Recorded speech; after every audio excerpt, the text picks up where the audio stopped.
الكريم أما بعد فأعوذ بالله من الشيطان الرجيم بسم الله الرحمن الرحيم إن الله وملائكته يصلون على النبي يا أيها الذين آمنوا صلوا عليه وسلموا تسليما صلى الله على النبي الأمي وآله وأصحابه صلى الله عليه وسلم صلاة وسلاما عليك يا سيدي يا رسول الله وعلى آلك وأصحابك أجمعين۔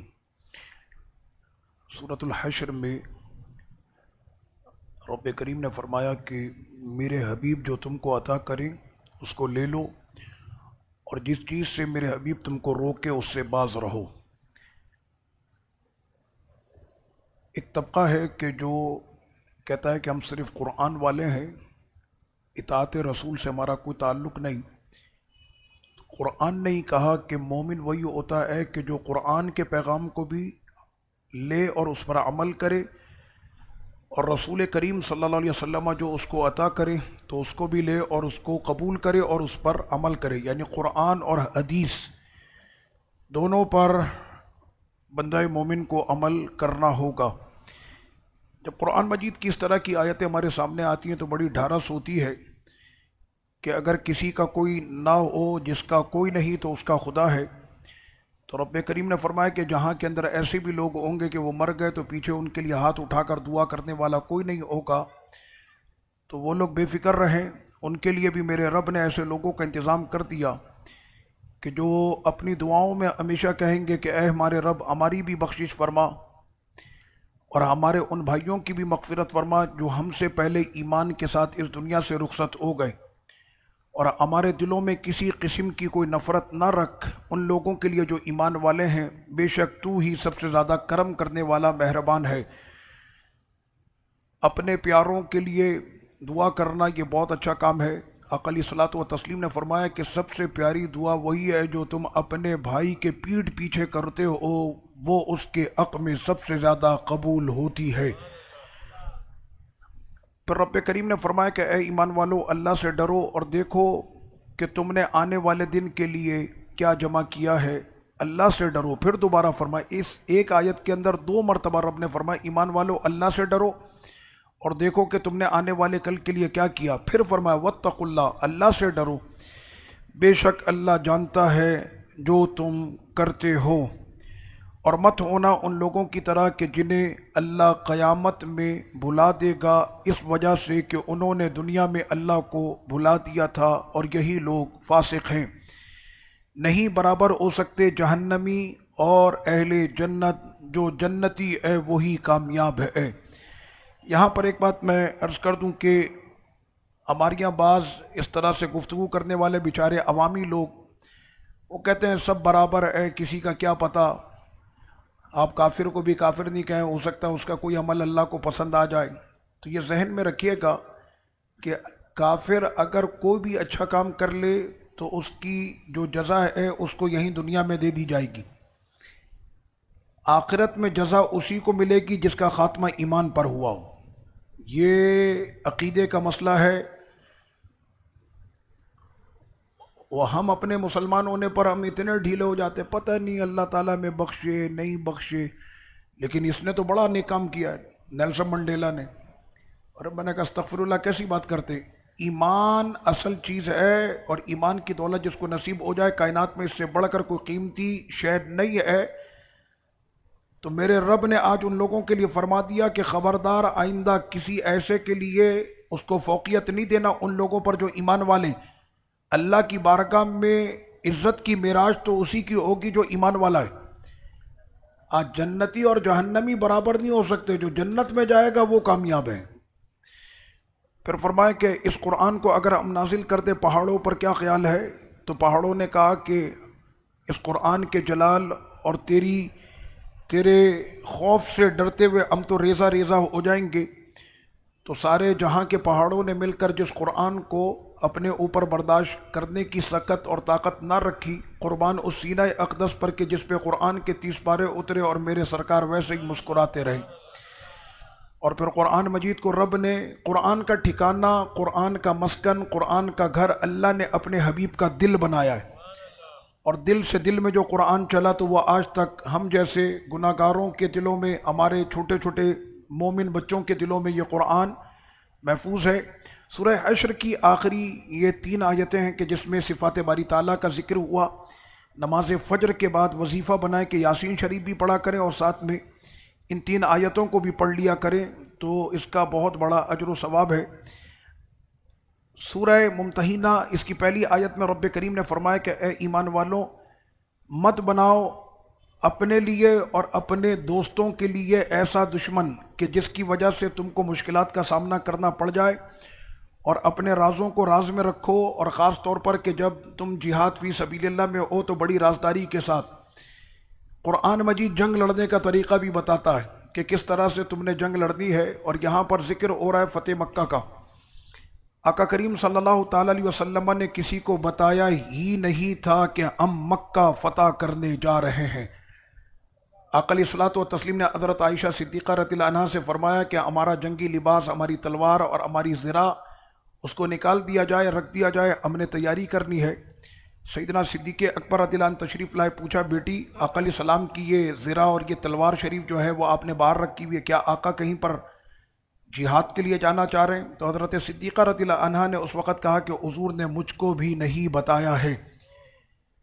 اتنی رازداری کے اندر اس معاملے کو رکھا گیا۔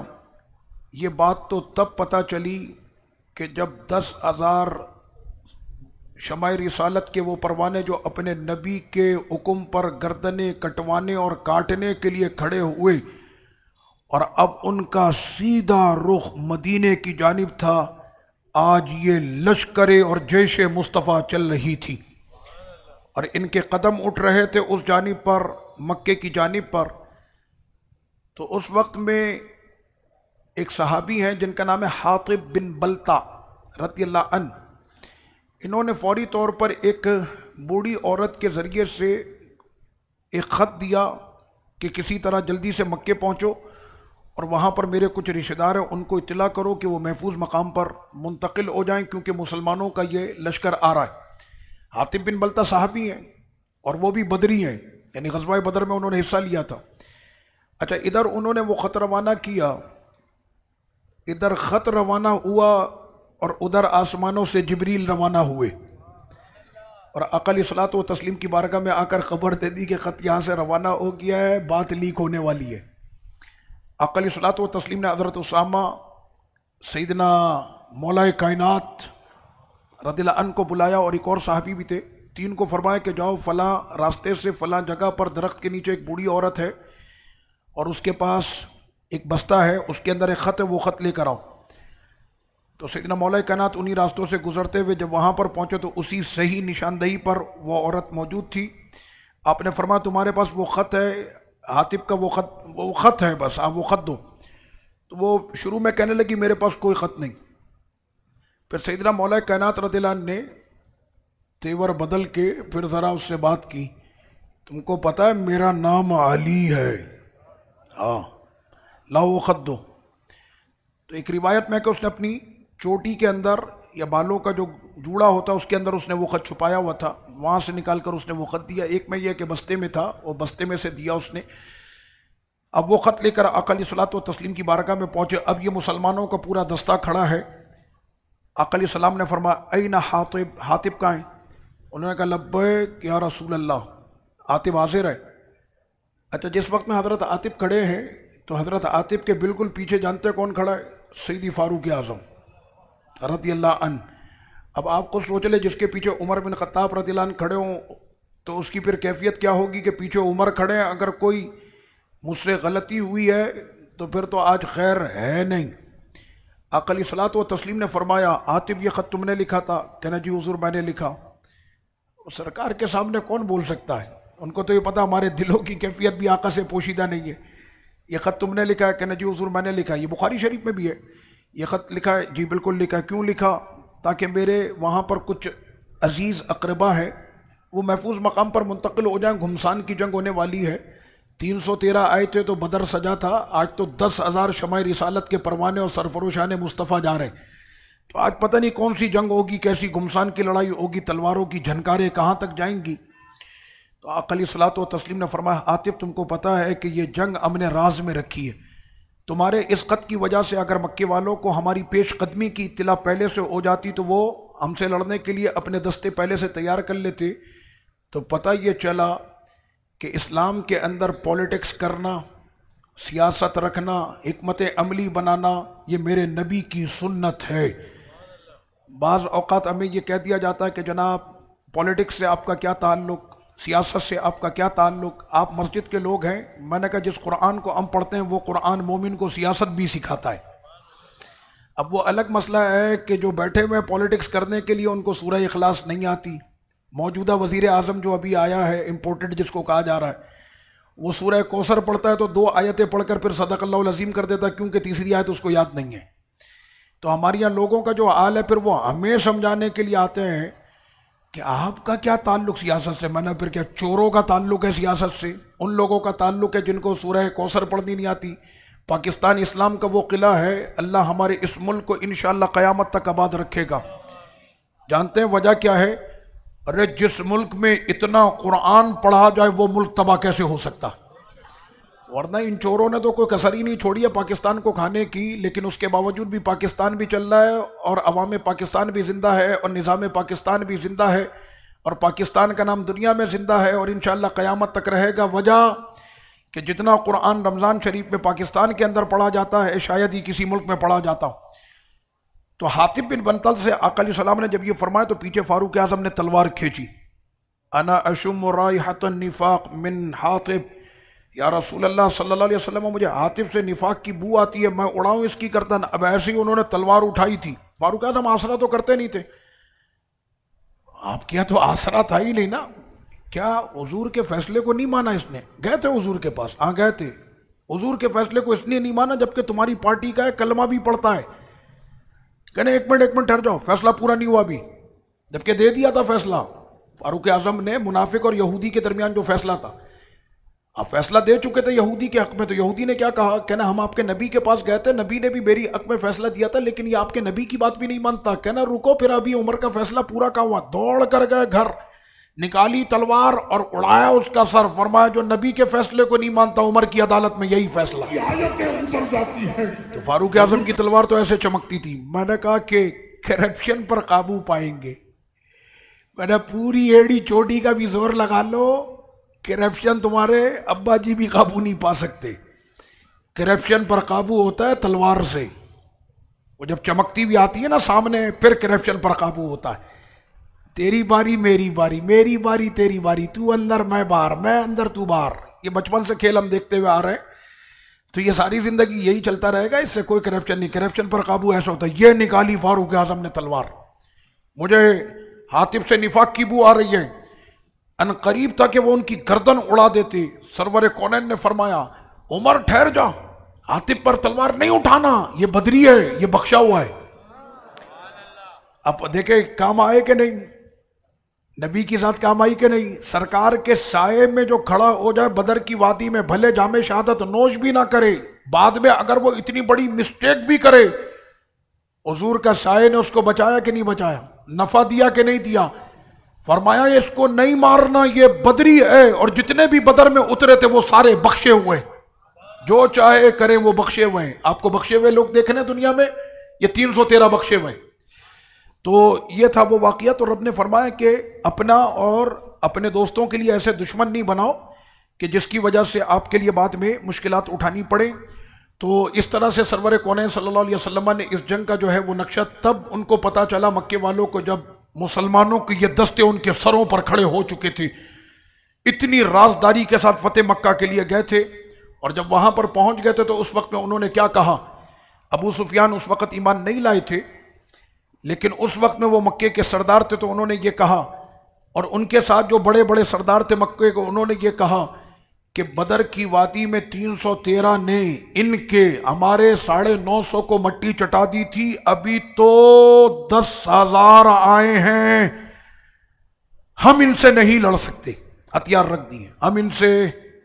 میں نے کہا مسلم امہ ایک مرتبہ قدس کے لیے کھڑی تو ہو، نہ آدھے گھنٹے کے اندر اسرائیل بولے کہ ہم ان سے نہیں لڑ سکتے، یہ ہماری پاور ہے، یہ مسلمانوں کی طاقت ہے، لیکن ہمارے اوپر بھی تو ایسے قسم کے لوگ بیٹھے ہوئے جو رات میں کچی پکی پی پی کے پڑے ہوئے ہوتے ہیں، تو ایسے لوگوں سے تھوڑی ہوگا کہ جہاد کیسے ہوتا ہے، کیسے لڑائی ہوتی ہے، قدس کیسے آزاد ہوگا، کشمیر کیسے آزاد ہوگا۔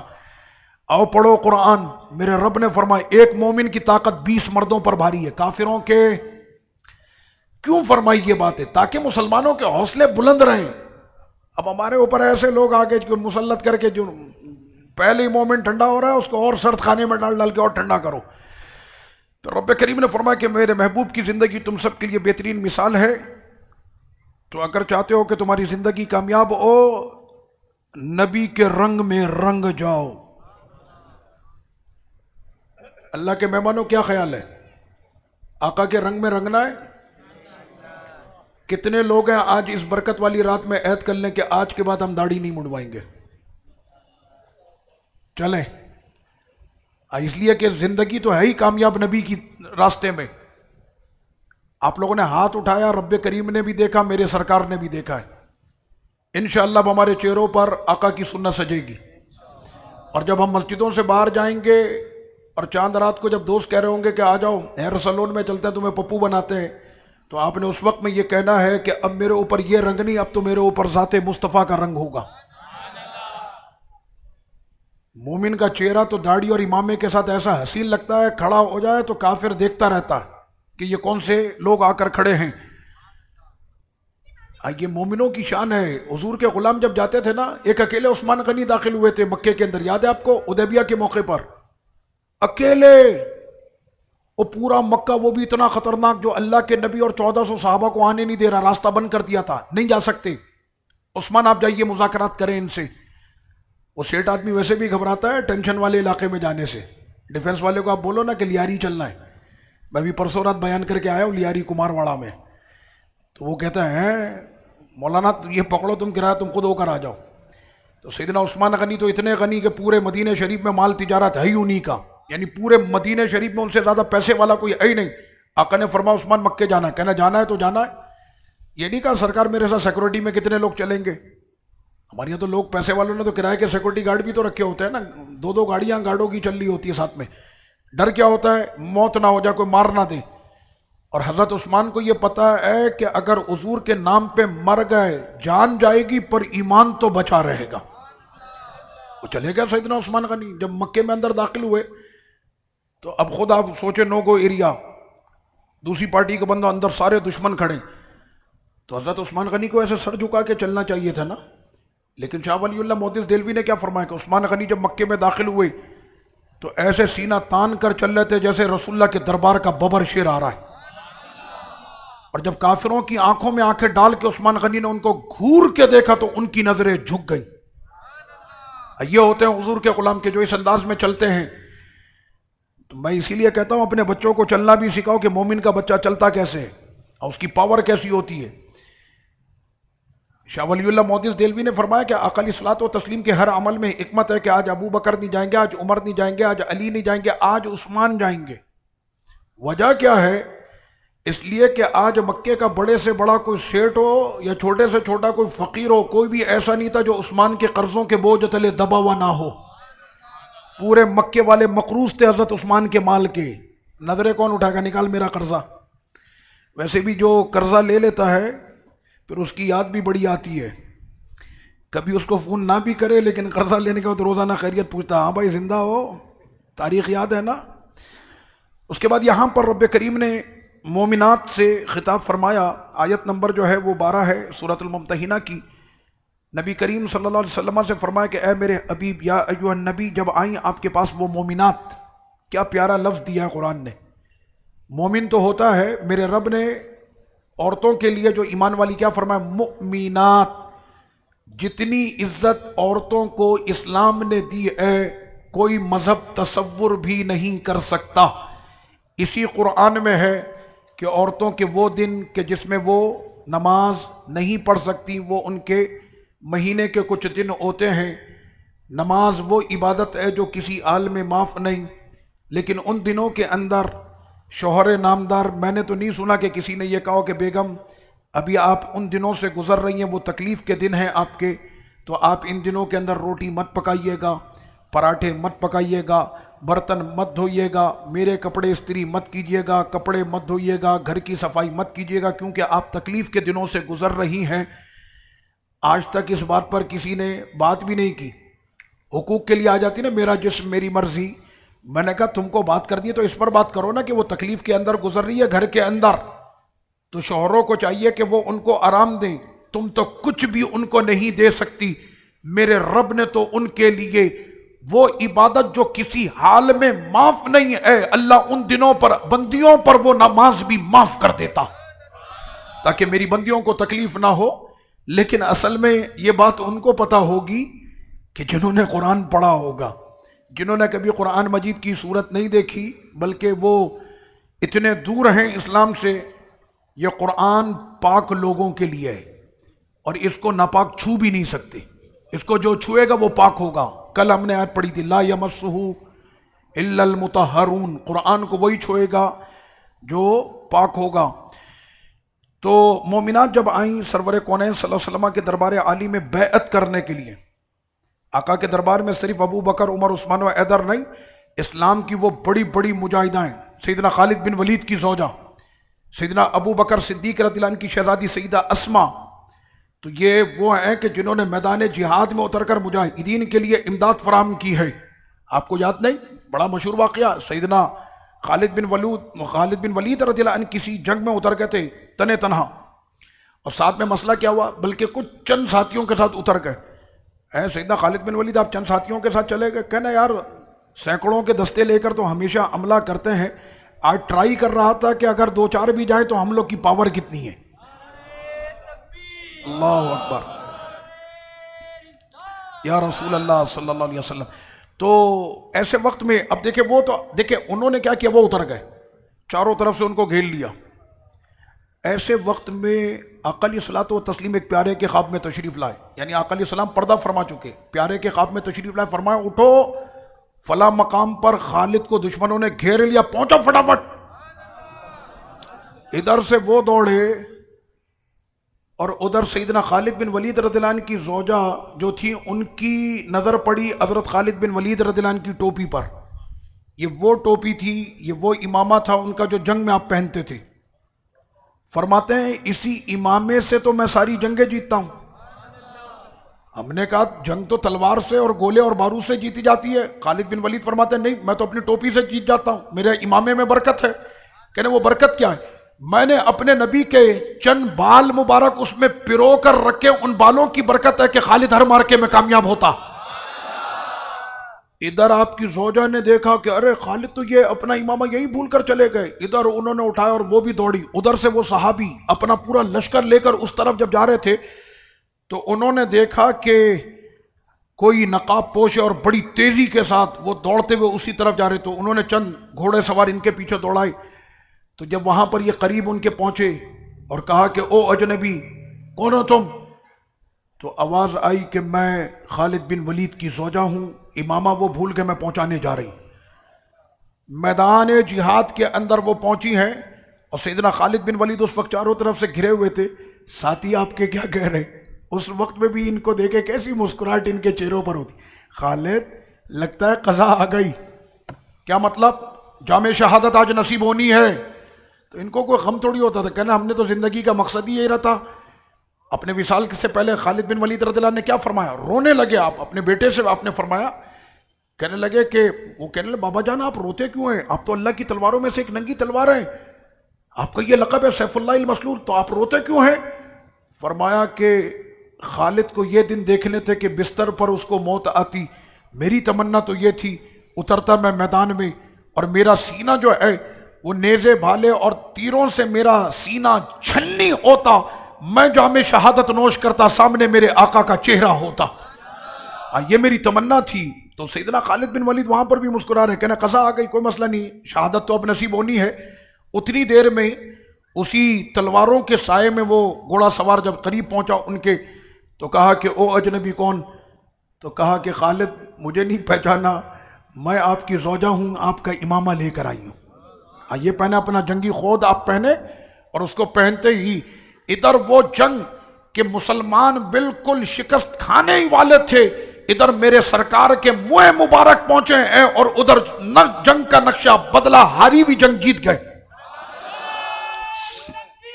اللہ اکبر یا رسول اللہ صلی اللہ علیہ وسلم یا علی. تو رب کریم نے فرمایا کہ اے میرے حبیب جب آئیں آپ کے پاس مومنات بیعت کرنے کے لیے تو آپ نے ان کو یہ کہنا ہے کہ وہ کبھی شرک نہیں کریں گی، وہ چوری نہیں کریں گی، وہ بدکاری نہیں کریں گی، اور وہ اپنی اولاد کا قتل نہیں کریں گی. یہاں پر قتل سے مراد کہ وہ شکم کے اندر جو حمل ہوتا ہے اس کو ساقط نہیں کریں گی. جو جان اللہ نے ڈال دی ہے، انسان کون ہوتا ہے کہ اس کو قتل کرے؟ تو وہ اس کو قتل نہیں کریں گی. اور وہ عورتوں کے اوپر الزام تراشی بدکاری کی کبھی نہیں لگائیں گی. عورتوں کے اندر یہ چیزیں بہت زیادہ ہوتی ہیں. آقا علیہ الصلوۃ والتسلیم نے فرمایا کہ جہنم میں بنسبت مردوں کے عورتیں زیادہ ہیں. وجہ اس کی کیا ہے؟ ایک سیکنڈ کے اندر یہ کسی پر بھی بدکاری کا الزام لگا دیتی.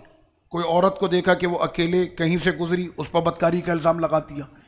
کوئی عورت اپنے کسی خونی رشتہ دار کے ساتھ، بھانجے کے ساتھ، بھتیجے کے ساتھ، یا کسی کے ساتھ گاڑی میں جا رہی، اس کا بھانجا بھتیجا کہہ رہا ہوں میں، اپنے جو ہے سگے بھتیجے کے ساتھ، یعنی وہ رشتے کے جو اس کا نکاح جن سے حرام ہے، اب وہ ان کے ساتھ کہیں سے گزر رہی ہے، تو اس صورت میں اس کے اوپر کیا الزام لگایا؟ بلکہ وہ بھانجا ہے، بہن کا جو بیٹا ہے اس کے ساتھ جا رہی، اس پہ الزام لگا دیا کہ آج فلاں مرد کے ساتھ گھوم رہی تھی. تو یہ بدکاری کا اس طرح کا معاملہ. تو ان کو چاہیے کہ اپنی زبانوں پر کنٹرول رکھے.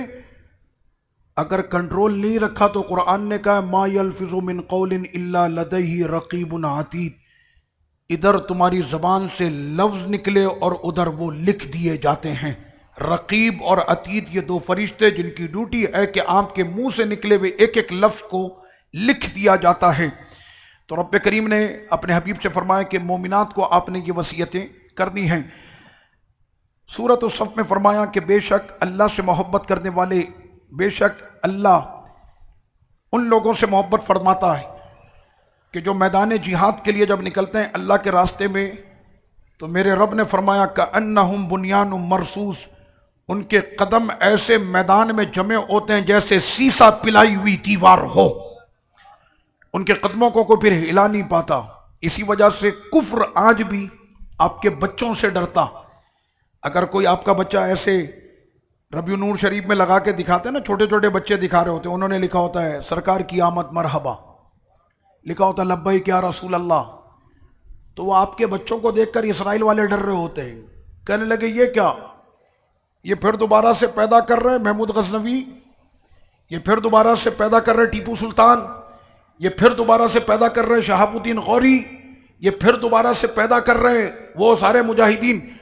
آپ یقین کریں وہ آپ کے اس بینڈ سے بھی ڈرتے ہیں جو آپ نے اپنے بچے کے سر پہ لگایا، اس لیے کہ کفر بہت کمزور ہے. میرے رب نے کفر کی مثال دی ہے کہ جیسے مکڑی کا جالا پھونک مارو تو اڑ جائے گا. یہ میرے رب نے مومنوں کو طاقت دی ہے. قرآن مجید کی ان آیتوں کے اندر یہ سارا ذکر میرے رب نے فرمایا. تو فرمایا کہ وہ جو راہ خدا کے اندر مجاہدین نکلتے ہیں ان کے قدم ایسے جمے ہوئے ہوتے ہیں جیسے سیسا پلائی ہوئی دیوار ہو. آج وہ ذکر آ رہا ہے سورہ صف کے اندر. سیدنا عیسیٰ علیہ السلام نے اپنی قوم سے فرمایا کہ اے بنی اسرائیل، میں اللہ کا رسول تم سب کو آج ایک وہ بات کہ جس کا ذکر تورات سے بھی ہے اور میرے سامنے ہے، اور میں خوشخبری دے رہا ہوں. تورات میں بھی ذکر ہے، میں خوشخبری دے رہا ہوں، سن لو. پہلے بھی رسولوں نے یہ خوشخبری دی ہے اور اب میں بھی دے رہا ہوں. اور میری تو یہ تمنا ہے کہ اللہ مجھ کو اتنی مہلت دے، اتنا وقت دے کہ جب وہ محبوب آئیں تو میں بھی ان کا جلوہ دیکھوں. سیدنا عیسیٰ علیہ السلام نے تمنا کی، مبشرا برسول یأتی من بعد اسمہ احمد، میں تم سب کو خوشخبری سنا رہا ہوں کہ میرے بعد جو رسول تشریف لائیں گے ان کا نام احمد ہوگا. آقا علیہ الصلوۃ والتسلیم کا نام زمین پر محمد ہے صلی اللہ علیہ وسلم، درود پاک. اور آقا علیہ الصلوۃ والتسلیم کا آسمانی جو نام ہے وہ کیا ہے؟ احمد صلی اللہ علیہ وسلم.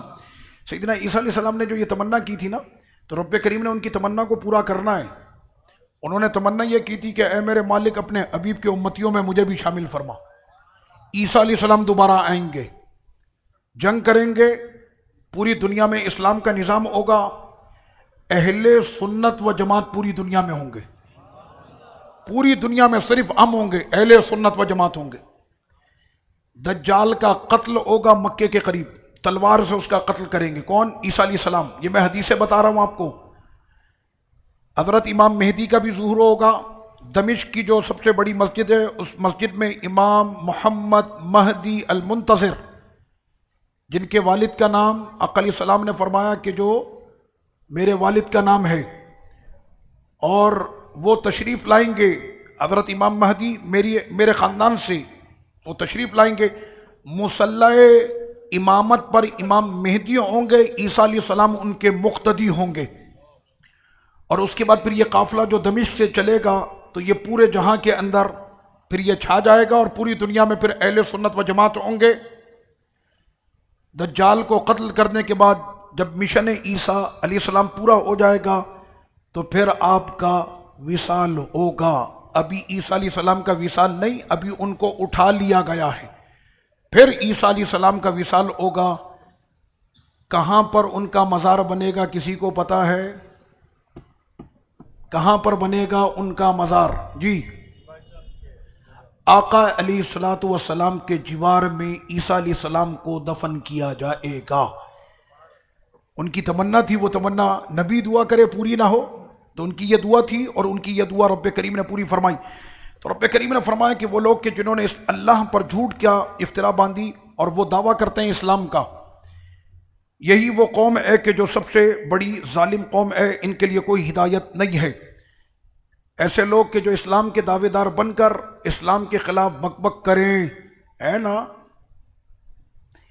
اسلام کے دعوے دار سب سے بڑے بنتے ہیں، لیکن دلوں کے اندر محبت تو بتوں کی بھری ہے، دلوں میں محبت کفر کی بھری ہے، دلوں میں محبت یورپ اور امریکہ کی بھری ہے. دعویٰ اسلام کا ہوتا ہے، مجھ سے بڑا اسلام والا کوئی ہے ہی نہیں. میرے رب نے فرمایا اسلام یہ تمہاری 2 آیتیں پڑھ لینے سے اسلام نہیں ہوتا. اسلام تو تب ہوگا کہ جب تم مشن صدیقی پر عمل کرو گے. کیسے صدیق اکبر رضی اللہ عنہ نے عمل کیا؟ جو اونٹ کی رسی کے برابر زکوٰۃ نہیں دے گا، پھر ابو بکر نہیں، ابو بکر کی تلوار بات کرے گی. مسیلمہ کذاب کو ڈھیر کرنے کے لیے پورا لشکر، اگر یہ سارے مارے گئے تو پھر اسلام کون پھیلائے گا؟ کلمہ کون پڑھے گا؟ مسجدیں کون آباد کرے گا؟ صدیق اکبر رضی اللہ عنہ نے اس وقت یہ نہیں سوچا کہ مسجدیں کیسے آباد ہوں گی. اس وقت میں صدیق اکبر نے یہ کہا کہ آج اگر مسلمہ کو ہم نے کھلی چھوٹ دے دی تو قیامت تک اسی طرح سے ختم نبوت کے منکر دندناتے پھریں گے. آج پوری امت کو داؤں پر لگا دو، انشاءاللہ اس ختم نبوت کے جہاد سے قیامت تک یہ پرچم بلند رہے گا. اور انہوں نے یہ کام کر کے دکھائی. یہ تھے وہ لوگ کہ جنہوں نے اس طرح سے مشن کو چلایا. تو وہ چاہتے ہیں کہ اللہ کے نور کو اپنی پھوکوں سے بجھا دیں. اللہ اپنے نور کو تو پورا کرے گا، اگرچہ کافر اس کو برا مانے. یہاں پر نور سے مراد میرے رسول کی ذات ہے صلی اللہ علیہ وسلم. اللہ اپنے حبیب کے مشن کو پورا کرے گا. حبیب کا مشن قیامت تک ایسے ہی چلتا رہے گا. پھر فرمایا کہ وہی رسول ہیں کہ جن کو اللہ نے ہدایت کے ساتھ اس کائنات میں مبعوث فرمایا تاکہ وہ تمام دینوں کے سامنے دین حق کو واضح کر دیں، اگرچہ مشرک برا مانے. فرانس برا مان جائے گا، امریکہ برا مان جائے گا، ہم ہمیشہ اسی میں لگے رہتے ہیں، یہ برا مان جائے گا، وہ برا مان جائے گا. میرے رب نے فرمایا میری بلا سے مانتا ہے مانتا رہے، اسلام کا پرچم بلند ہوتا رہے گا. اسلام کسی کا محتاج نہیں ہے، ان بےمانوں کا، ان کافروں کا، یہودیوں کا. اسلام ان کا پابندی نہیں ہے، نہ ان کا محتاج ہے. لیکن مسئلہ یہ ہو گیا کہ اسلام کی کمان ہاتھ میں لینے والے وہ انہی کے اعلی کار ایسے آ کر بیٹھ گئے کہ جنہوں نے دعویٰ کیا اسلام کا، اندر سے کچھ ہے نہیں. پھر رب کریم نے فرمایا اے ایمان والو سنیں، میرے رب نے فرمایا هل ادلکم علی تجارہ، چلیں رب کریم فرما رہا ہے ایک تجارت میں آپ کو دیتا ہوں، کریں گے؟ پر رب آپ کو تجارت دے رہا ہے. کہتے ہیں نا کہ بھائی اس سے جا کر مشورہ کر لو، بہترین بزنس مین ہے، دنیا کا کامیاب ترین بزنس مین ہے، اس سے 2-4 مشورے لے لو، تمہیں تجارت کے بہترین مشورے یہ دے گا. میرے رب نے فرمایا ہم تمہیں تجارت دے رہے ہیں، اے مومنو تجارت چاہیے؟ رب نے فرمایا لو تجارت ہم دیتے ہیں. کیا میں نہ بتاؤں ایسی تجارت دنیا کی تجارت میں بندہ نوٹ کماتا ہے، زیادہ کما لے تو ڈالر کماتا ہے، اس سے زیادہ ہو جائے تو پھر پاؤنڈ اور یورو میں چلا جاتا ہے وہ. تو میرے رب نے فرمایا کہ ہم بھی آپ کو ایک تجارت بتا رہے ہیں اور اس تجارت کا فائدہ یہ ہوگا تنجیکم من عذاب علیم، وہ تجارت آپ کو دردناک عذاب سے بچائے گی. ابھی ہم نے پڑھا ہے، ابھی لا ینطقون، میدان محشر کے اندر کسی کی تو زبان بھی نہیں کھلے گی، کوئی اپنی معذرت بھی پیش نہیں کر سکے گا، اجازت ہی نہیں ہے. قیامت کی ہولناکی ایسی ہوگی. تو رب کریم نے فرمایا کہ اس دن تم کو دردناک عذاب سے وہ تجارت بچا لے گی. کرنا کیا ہوگا میرے مالک کو؟ دکان کھولنی ہوگی، کوئی اسٹال لگانا پڑے گا، کوئی بزنس کرنا پڑے گا، کوئی فیکٹری انڈسٹری لگانی پڑے گی. اب سنیں میرے رب نے تجارت بتائی کیسے ہوگی. تؤمنون باللہ، اللہ اور اس کے رسول پر ایمان لاؤ. ایمان لیا ہے. وتجاہدون فی سبیل اللہ باموالکم وانفسکم، تیاری کرو اللہ کے راستے میں اپنے مال اور جان سے جہاد کی، یہی تمہارے حق میں بہتر ہے اگر تم سمجھو. مختصر سے لفظوں کے اندر میرے رب نے تجارت فرما دی. سن لیا آپ نے تجارت، اللہ رسول پر ایمان، مال اور جان کے ذریعے سے اللہ کے راستے میں جہاد. جس نے یہ کام کر لیا اس کے لیے ہو گئی نجات. اس کے لیے کیا ہو گئی؟ اس کے لیے ہو گئی نجات. میرے رب نے ضمانت دی ہے کہ اس کو نجات مل جائے گی. پھر یہ نہیں فرمائے یغفر لکم ذنوبکم، اس کے سارے گناہوں کو بخش دیا، داخل کیا رب نے اس کو اس جنت کے اندر جس میں نہریں بہتی ہیں. کائنات میں اس سے زیادہ پاکیزہ کوئی سوسائٹی نہیں ہے. میرا رب فرما رہا ہے وَمَسَاكِنَ طَيِّبَةً، اس سے زیادہ ستھری سوسائٹی پورے جہاں میں کوئی ہے ہی نہیں، اور اس سوسائٹی کا نام ہے جنت. اور یہی سب سے بڑی کامیابی ہے. تو رب کریم نے یہ فرما دیا ان خوش نصیبوں کے لیے کہ جنہوں نے اس تجارت کو اپنا لیا. بدر کی وادی میں بندہ بیٹھا کھجورے کھا رہا ہے، کھجورے کھا رہا ہے، یہاں بیٹھا ہوا، یہاں پہ اتنی گھمسان کی جنگ چل رہی ہے، یہ بیٹھ کے کھجورے کھا رہا ہے. کیا مطلب؟ کہ شاید یہ ابھی ایمان والا بھی نہیں. ایمان والا ہوتا تو میدان میں ہوتا. علیہ الصلوۃ و تسلیم فرما رہے ہیں آگے بڑھو صحابہ، آگے بڑھو اس جنت کی طرف کہ جس کی لمبائی اور چوڑائی زمینوں آسمانوں سے زیادہ ہے، آگے بڑھو. تو وہ بیٹھا کھجورے کھاتے ہوئے ایسے حضور کے چہرے پر دیکھا. تو حضور کے چہرے پر دیکھے تو پھر تو دل میں دھک دھک ہوتی ہے نا. تو آقا علیہ الصلوۃ و تسلیم سے وہ پوچھتا ہے واقعی میں وہ جنت اتنی بڑی ہے کہ جس کی لمبائی اور چوڑائی زمینوں آسمانوں سے زیادہ ہے؟ آقا نے فرمایا میں اللہ کا رسول ہوں، میری زبان سے جو نکلے وہ حق ہے، میں تم کو ضمانت دیتا ہوں. کہا کہ اگر میں میدان میں اتروں گا تو وہ جنت مجھ کو بھی ملے گی. آقا نے فرمایا میں ضمانت دیتا ہوں کہ تیرے حق میں بھی وہ جنت ہوگی. اس نے پھینکی وہ کھجورے، کہنا میرے اور اس پراپرٹی کے بیچ میں یہ کھجورے کیا کر رہے؟ پھینکی اس نے کھجورے اور کودا اور جام شہادت نوش کر گیا.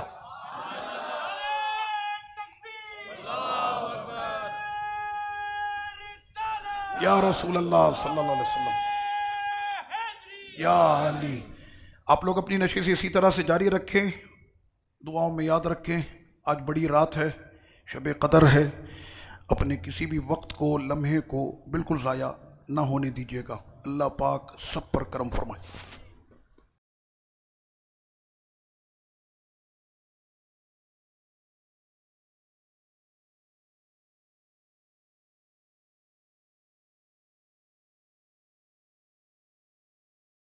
کا اہتمام کیا گیا. متقین حضرات کے علاوہ اندر مسجد میں کوئی بھی نہ بیٹھے، جو بھی حضرات بیٹھیے گا وہ باہر بیٹھیے گا. تاجدار حرم اے شہن شاہدی، تم پہ ہر دم کروڑوں درود و سلام ہو. نگاہ کرم ہم پہ سلطان دی، تم پہ ہر دم کروڑوں درود و سلام. تم پہ ہر دم کروڑوں درود و سلام. کوئی حسن عمل پاس میرے نہیں، کوئی حسن عمل پاس میرے نہیں، پھنس نہ جاؤں قیامت میں مولا، کہیں پھنس نہ جاؤں قیامت میں مولا، کہیں اے شفیع امم لاج رکھنا تمہیں، تم پہ ہر دم کروڑوں درود۔ موت کے وقت کرنا نگاہ کرم، موت کے وقت کرنا نگاہ کرم، کاش اس شان سے یہ نکل جائے دم، کاش اس شان سے یہ نکل جائے دم، سنگے در پہ تمہارے ہو میری جبیں، تم پہ ہر دم کروڑوں درود۔ اب مدینے میں سب کو بلا لیجیے، اب مدینے میں سب کو بلا لیجیے، اور سینہ مدینہ بنا دیجیے، کوئی اس کے سوا آرزو ہی نہیں، تم پہ ہر دم کروڑوں درود و سلام۔ الصلاۃ والسلام علیکہ سیدی یا رسول اللہ وعلی آلک و اصحابک یا رحمۃ للعالمین۔ العالمین مولا کریم یا رحمن الرحمن مالک مولا بادشاہ کون مکان کے مالک، قرآن مجید فرقان حمید کی تلاوت کی گئی، اس کے بعد درس ہوا، مالک صلاۃ والسلام پیش کرتے، اس کو تیری بارگاہ میں پیش کرنے قبول مقبول فرما۔ مالک شروع سے اب تک بیٹھنے میں ہم سے کوئی لغزش غلطی ہو گئی ہو، اس کو معاف فرما کر اپنی بارگاہ عالی میں قبول مقبول فرما۔ الہ العالمین مولا کریم یا رحمن الرحمن شب قدر کی برکتیں ہمیں لوٹنے کی توفیق عطا فرما۔ اے مالک اس شب میں ہمیں زیادہ سے زیادہ تیرا ذکر کرنے کی توفیق عطا فرما، زیادہ سے زیادہ تیرے محبوب پر درود پاک پڑھنے کی توفیق عطا فرما، نوافل پڑھنے کی توفیق عطا فرما۔ الہ العالمین مولا کریم یا رحمن الرحمن یہاں جتنے بھی تیرے مہمان بیٹھے ہیں اے مالک، ان کے جتنے اعزاء اقربا اور جس نے ان سے جب دعاؤں کے لیے کہا ہے مالک، تو سب کی دعاؤں کو جانتا ہے، سب کے حق میں سب کی دعائیں قبول مقبول فرما۔ ان اللہ و ملائکتہ یصلون علی النبی یا ایھا الذین آمنوا صلوا علیہ وسلموا تسلیما۔